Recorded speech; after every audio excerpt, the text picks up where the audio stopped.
of the world. I could feel all this death. Everything they've built will fall! And from the ashes of their world, we'll build a better one!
And your eyes being drawn to that big dust cloud in the background emerging there through the sky. This is near Christchurch in New Zealand, where a moderate earthquake struck not too far away. And some of that dust, of course, the debris flowing up from that cliff that collapsed as a result of the shaking. Again, Christchurch, New Zealand experienced an earthquake early on Sunday afternoon local time. The quake was a magnitude 5.8, shallow with the epicenter at a depth of close to 8 kilometers. Thankfully, though, and most importantly, no reports of injuries or significant damage. But look at these waves sloshing around this pool that were caught on camera. And it was also strong enough to knock over displays at a shopping center. And even seen here, look at all these light fixtures swaying around in this New Zealand shop. The third most powerful earthquake in Oklahoma's recorded history jolted the northern part of the state this weekend.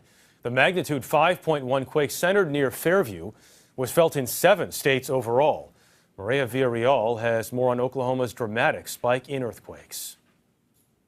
The ground keeps shaking in Oklahoma, and more violently. This year already 140 quakes, 3.0 or larger, an average of 2.5 per day.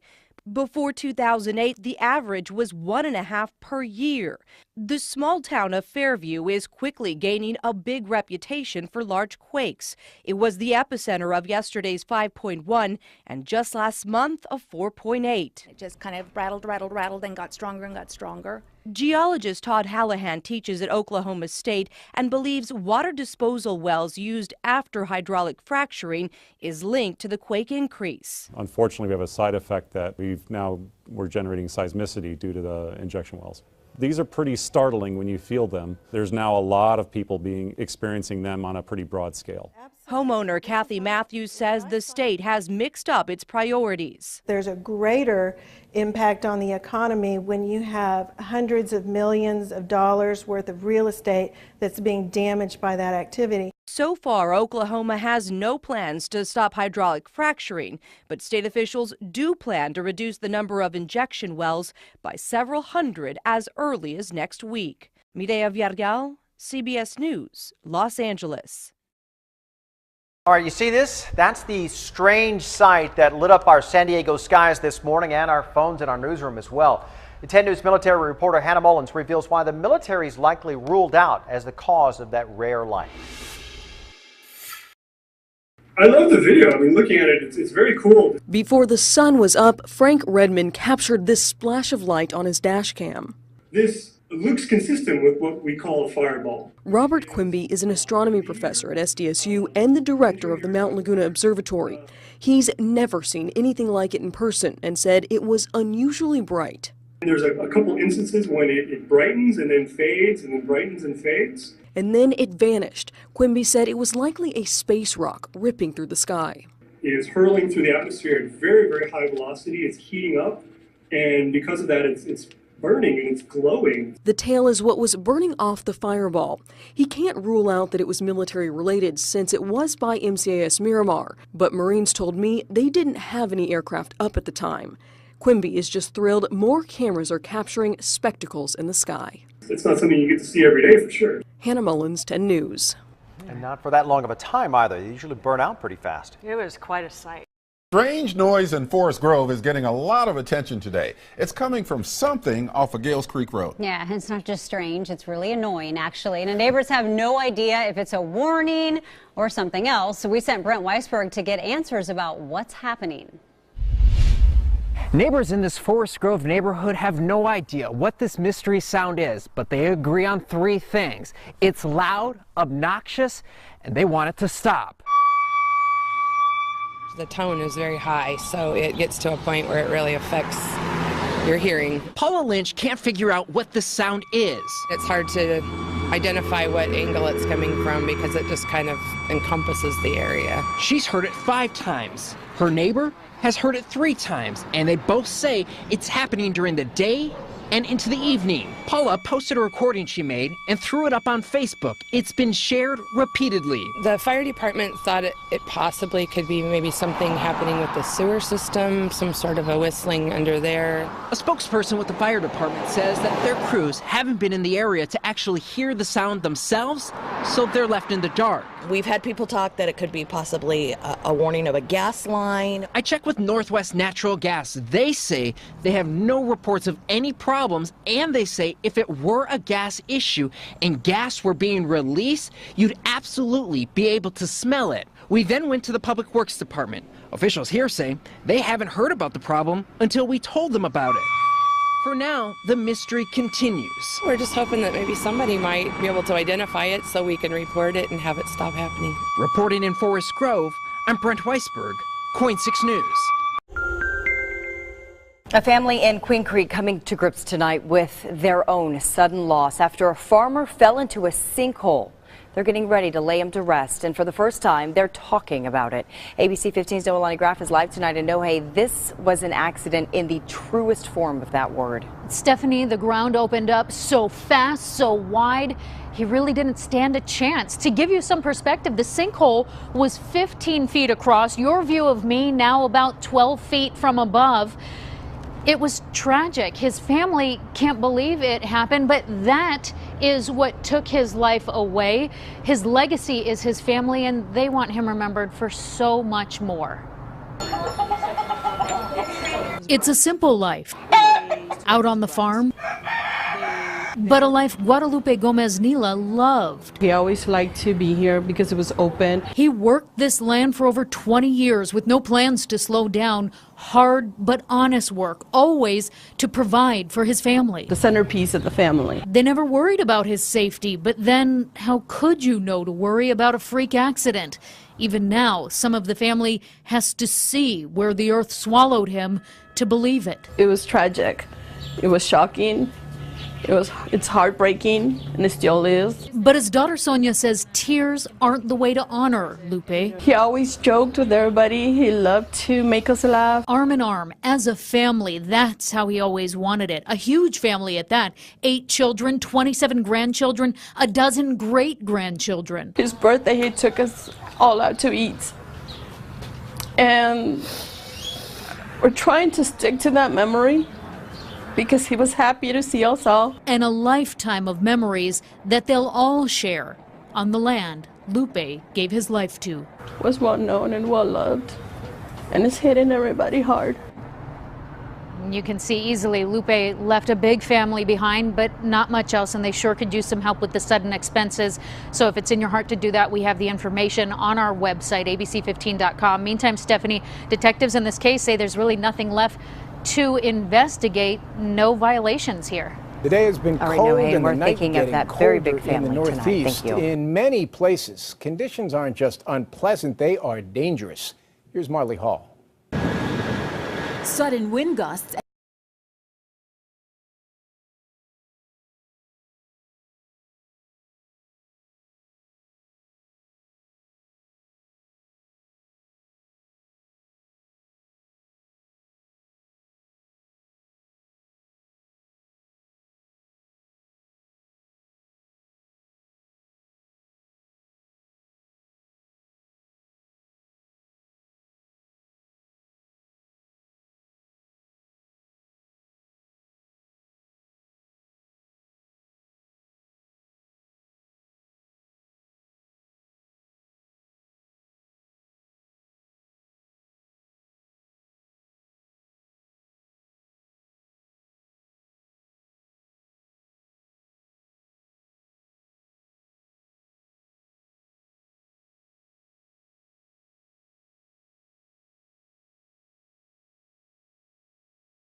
The Antarctic Science Journal says some 150,000 penguins died after a massive iceberg grounded near their colony in the Antarctica. And that means the penguins had to walk more than 60 kilometers to find food, impeding their breeding attempts. Scientists believe the growth of Antarctic sea ice is largely due to changes in wind and local conditions. Topping your Capitol watch, Republicans fight to have the Ten Commandments monument back on Oklahoma's Capitol grounds. The statue was removed last year after the state Supreme Court ruled public money and property cannot be used to benefit religion.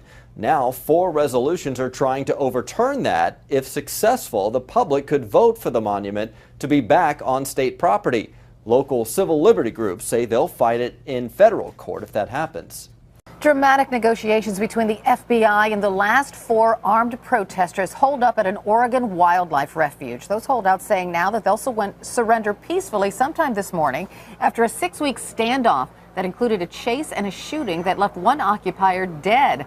But a calm resolution did not look quite as certain in the overnight hours. Listen as negotiators talk with the militia members. They promised you they wouldn't do this. Well, they got their guns and out there kind of waiting. And they're telling us to come out. And they're getting closer and closer. Assemblywoman Michelle Fiore is in Portland on the ground, willing to negotiate a peaceful resolution and exit strategy. Is in Portland, Oregon, on the ground, and she's willing to come here to negotiate with us. You need to stand down. She says you need to stand down. She's coming here to settle this peacefully, not your way. If they cut our phones off, that probably means that we're dead, just so you know that. Just trust to take a deep breath and don't do anything rash while... We're not. Our hands are at our sides. Our weapons are down. If they come in, if they cut our communications, it's because they killed us. All of this hours after the feds arrested Cliven Bundy, the father of protester Ammon Bundy, as he got off of a plane in Portland. CNN's Dan Simon is tracking all of the developments. Good morning, Dan.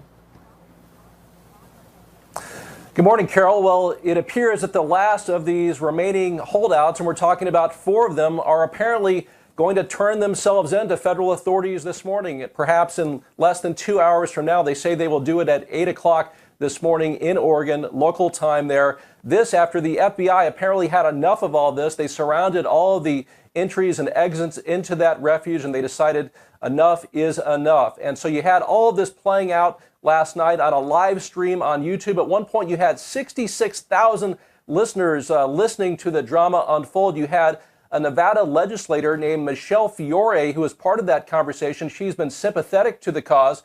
She was calling in, trying to convince the holdouts to turn themselves in peacefully. Apparently, they are going to do just that again in a couple hours from now. And of course, you had more drama with Cliven Bundy, the patriarch who was arrested in Portland last night, apparently related to his own skirmishes with federal authorities back in 2014. So now you have a father and son both in jail, Cliven Bundy, Ammon Bundy in jail. Actually, you have a third Bundy in jail, Ryan Bundy, another brother in jail. So apparently this is all going to come to an end, hopefully at least in a couple hours. But for now, things remain tense. Carol? The United Nations said about 50 civilians were killed when missiles hit at least 5 medical facilities and 2 schools in rebel-held areas of Syria on Monday. UN Secretary General Ban Ki-moon has expressed deep concern and said such attacks were a blatant violation of international laws. Such attacks. Turkey's foreign ministry blamed and accused Russia of carrying out what it said was an obvious war crime. It's still unclear which party carried out the airstrike, but the Russian health ministry has earlier said it has no reason to believe Russian planes had bombed civilian sites. Yes, we can confirm that the hospital has been bombed this morning 4 times in 2 consecutive attacks. And it's the result of that was today we have the report of 7 persons killed and 8 persons missing. We are containing very strongly this attack because it leaves a catchment area of 40,000 people without any access of healthcare in an environment where already the system is already very exhausted. So it's making things very, very difficult. So far as the report came to us, we have not noticed any MSF staff injured, but it's very difficult to confirm now. There were patients, there were caretakers, there were medical staff working in this hospital. So whoever is the injured, the attack is still very bad. We did not see the planes on who to blame. The fact is that today health structure are targeted in Syria, and it's becoming the modus operandi is becoming a routine and putting in danger the health system. On our southern border, we are now seeing a new wave of immigration from Mexico. But what's notable is who is making the journey and why. We asked Mark Strassman to look into this. Every day, Cubans cross this border bridge from Mexico into Laredo, Texas. Since 1966, the Cuban Adjustment Act has guaranteed asylum to refugees fleeing the communist regime. They qualify for a green card after a year and a day, and citizenship 5 years later. But now they're afraid the thawing of diplomatic relations will end that special protection. Jaime Acosta says, how was I supposed to get here if they changed the law? It would have been impossible. Most Cuban refugees no longer try to reach Miami on makeshift rafts in the Florida Straits. Capture and the currents are both risky. They now fly to a Latin American country like Ecuador, then spend months making a 2,000-mile trip on land through a half-dozen other countries before reaching the Texas border. 51,000 arrived here last year, 68% of them through Laredo. It's a whole transnational human smuggling operation. Jorge Duwani studies Cuban migration patterns at Florida International University. Well organized? Very well organized, and it's supposed to be the second most profitable illegal network after the illegal trade business. Most head to Miami. At this refugee resettlement office, we met Andres Hernandez. His trip here from Cuba took 8 months. He told us it was a lot of stress, a lot of days without eating, but worth it to him and other Cubans. Immigrants desperate to start fresh in America and worried they may soon join the back of the line with everyone else. Mark Strassman, CBS News, Miami. A deadly outbreak of yellow fever has killed at least 51 people in Angola. That's according to the country's National Director of Health. The capital, Luanda, is especially hard hit. Overall, 240 people have been infected by the virus. Now, 450,000 have been vaccinated, but the target is 1.6 million people. The outbreak has been made worse following a breakdown in sanitation services like rubbish collection. The virus is spread through mosquitoes. The country's economy is heavily reliant on oil, and the drop in oil prices means sanitation workers have not been paid. Yellow fever is transmitted by mosquitoes, specifically the Aedes and Haemococcus mosquitoes, characterized by those distinctive white lines, or stripes as they call them. It takes 3 to 6 days for the virus to incubate in humans. Then, an infection that can occur in 2 phases. The first, acute phase, where patients experience fever, muscle pain, nausea, and severe headaches.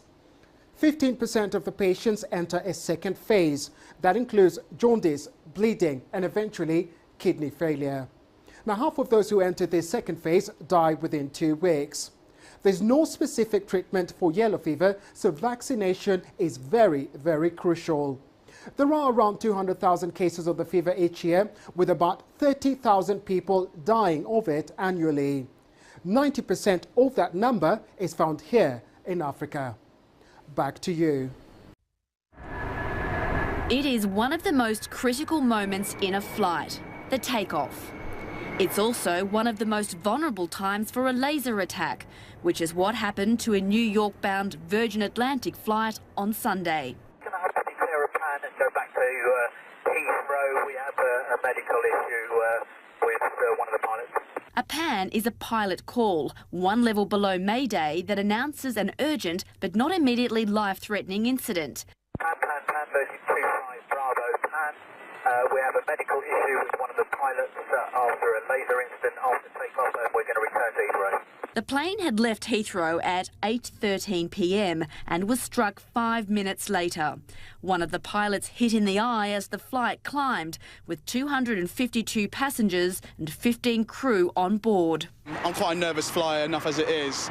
So once we were mid-flight and I was settling into my sort of vodka and coke, once the pilot made the announcement, then you could tell that something ominous was going on because of the tone in his voice. This simulation shows what happens in the cockpit during a laser attack. The pilots can be temporarily blinded. In the past, some have even been hospitalised with burnt corneas. These attacks happen at the critical phases of flight, of takeoff and landing, and that could mean the aircraft going off the side of the runway. There could be, therefore, a crash. Pilots, crew, passengers are injured. There haven't been any crashes to date, but the Pilots Association says it's only a matter of time, given the huge spike in incidents the past decade. In the UK in 2009, 746 laser attacks were reported. By 2014, the number had almost doubled. The figures are even more staggering in the United States, with 283 incidents in 2005, rising to 7,703 last year.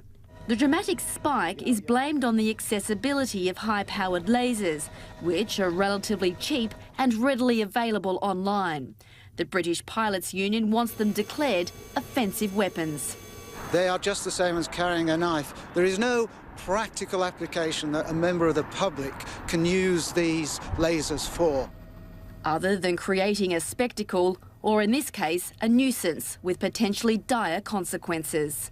Kelly Morgan, CNN London. Former Israeli Prime Minister Ehud Olmert began his prison sentence Monday morning. It'll be at least 18 months behind bars. When he pulled up to the prison just before 10 in the morning, he was flanked by 2 Secret Service agents. They escorted him to the door, then turned him over to the Israel Prison Service. Olmert will serve his time in Ward 10, an area of the prison designed to keep him separated from the general prison population. As a former prime minister, he poses a unique challenge to the prison service because he has state secrets. He will not be allowed to interact with most prisoners for his safety and for national security reasons. Before heading to prison, Olmert proclaimed his innocence once again in a video released where he says he did nothing criminal. During my years of activity, I also made mistakes, though I don't think they were of criminal form. For some of them, I'm paying an expensive price, maybe too expensive. With a heavy heart, I accept the sentence. There is no man that stands above the law. Olmert's conviction goes back to what's called the Holy Land affair, a corrupt real estate deal that dates back to his time as the mayor of Jerusalem. This isn't his only legal problem. He could face even more time behind bars for taking bribes from an American businessman. Before all is said and done, Olmert could be in jail for more than 2 years. Oren Lieberman, CNN, Jerusalem. Now to a developing story. Bad news for our local beaches. They're being washed away at an alarming rate. 10 News reporter Vanessa Van Hefty is live in Oceanside with what's being done to fix it. Vanessa? This beach has really taken a beating, and this is a perfect example of what we're talking about. We're just south of the Oceanside Pier, and you can see there's not much sand, the water coming right up to these rocks. Heavy equipment was here all day putting more of these massive rocks in, and you can see here the city installed this big, long 4-foot fence to stop the waves from coming onto the strand. Beaches here in Oceanside are smaller. I'd hate to see it get any worse. John Daly, owner of the 101 Cafe, walks the strand here every day. The strand is now acting as a seawall. It was never intended to be a seawall because they always had sand to protect it. That sand is gone. Crews replenished rock and beach that was damaged in recent storms. These new homes were flooded, but Daly has seen worse. It was terrible in the 60s. It was so narrow in the 60s when I was a kid. The rocks that are on the beach, on the beach right now, would hit the wall and skip over and break windows. Some may have forgotten, but Daly has the pictures. In 1980, part of the strand was eaten by the ocean in a massive storm. It all broke off. It just at least 500 or 600 feet in the ocean. So next month, the Army Corps of Engineers will pour thousands of cubic yards of sand dredged from the Oceanside harbor. Daly is hoping the ocean will naturally do what she does best this spring: bring back the sand that was taken. And in addition to what the Corps is doing, The city of Oceanside has earmarked $600,000. They've put that away, and this spring, they're going to buy more sand to put on these beaches. Oceanside not the only city dealing with this. We'll show you 6 other troubled beaches coming up tonight at 7. Reporting live from Oceanside, Vanessa Van Happy, 10 News. 随着江涛的前行都提到了嗓子眼儿，因为越靠近被困者，冰面越薄，江涛坠湖的危险也就越大。在冰冷的湖面上小心翼翼爬行了10多分钟后，江涛终于把救援绳索交到了被困者手中。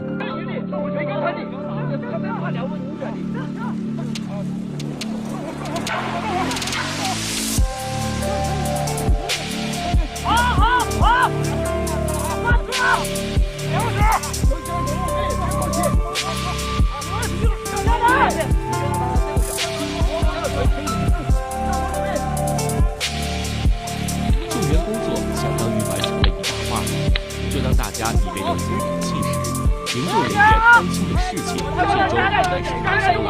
江涛坠入了湖中。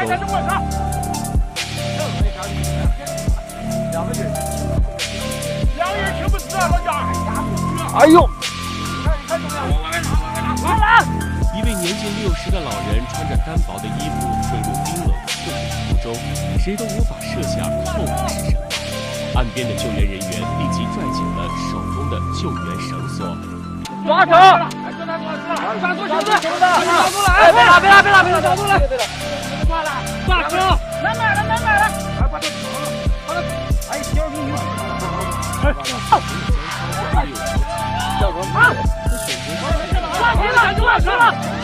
了！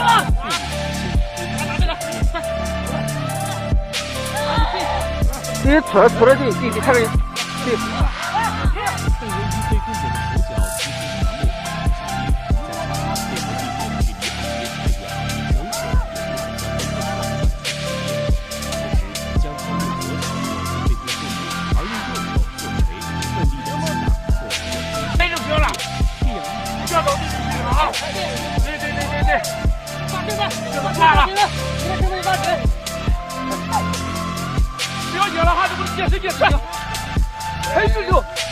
你看看，对，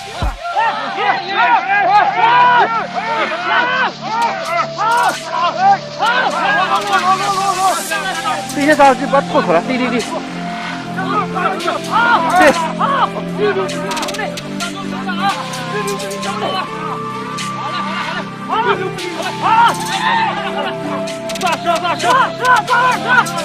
抓好人抓子，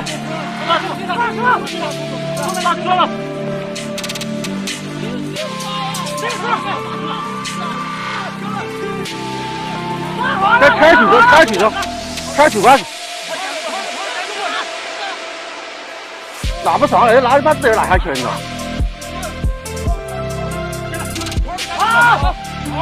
好。